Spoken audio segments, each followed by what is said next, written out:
Let's go.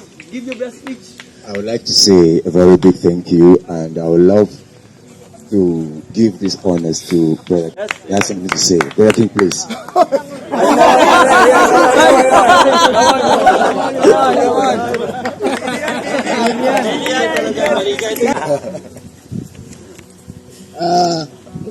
Alat na ako. Pero the Lord is worthy. Amen. Bawat boses na nailabas natin sa Panginoon. Okay. Ang natutunan ko dito sa camp, simula ng biyahe natin. Di ba, kung kumpara sa mga bahay natin sa Antipolo, di ba, parang medyo mas okay doon. Di ba? Hindi komportable. Hindi tayo komportable rito. Ang na-realize ko, mga kapatid, hindi importante yung lugar kung nasan ka. Ang importante kung sino yung mga kasama.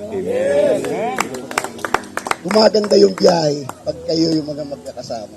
Yung kagabi naman, most ng mga, yung question number 1 nga tayo, yung ano yung inaantay nila sa Panginoon na gawin sa buhay nila. Alam ko maraming makaka-relate dito kasi doon sa group namin, marami yung nagsasabi na gusto nilang makakilala rin yung pamilya nila. Eh naniniwala ko, bawat isa sa inyo, gusto nyo rin makakilala yung pamilya nyo. And gusto ko lang mag-iwan ng encouragement doon sa napag-usapan namin kagabi kasi alam niyo mga kapatid, God is faithful. He is. Huwag kayong malungkot na hindi pa nakakilala ang Amen. pamilya niyo sa Panginoon. Kasi nakakilala na kayo sa Panginoon. Amen. Yun ang ebidensya na ang Panginoon ay faithful sa inyo at sa buong pamilya niyo. Amen. Dahil nakakilala kayo sa Panginoon. And guess what? Guess what? Iboto kita. Kung gaano, guess what? Next 3 years. Kung gaano nyo kamahal yung pamilya nyo, mas mahal ng Panginoon ang pamilya nyo. Amen. Gaano nyo kagusto na masave yung mga pamilya nyo, mas pa sa paggusto nyo, yung pagkakagusto ng Lord na masave yung pamilya nyo. So patuloy nyo lang ipakita kung sino si Jesus sa buhay nyo.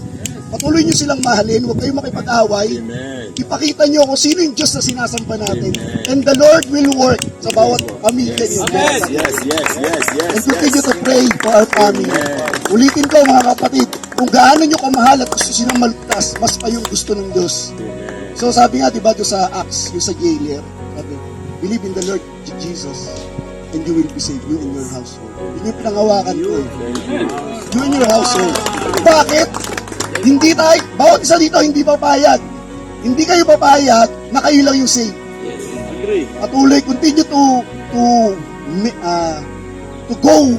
go for war sa panalangin sa bawat pamilya natin. Yun lang po mga kapatid. God bless sa bawat isa sa inyo.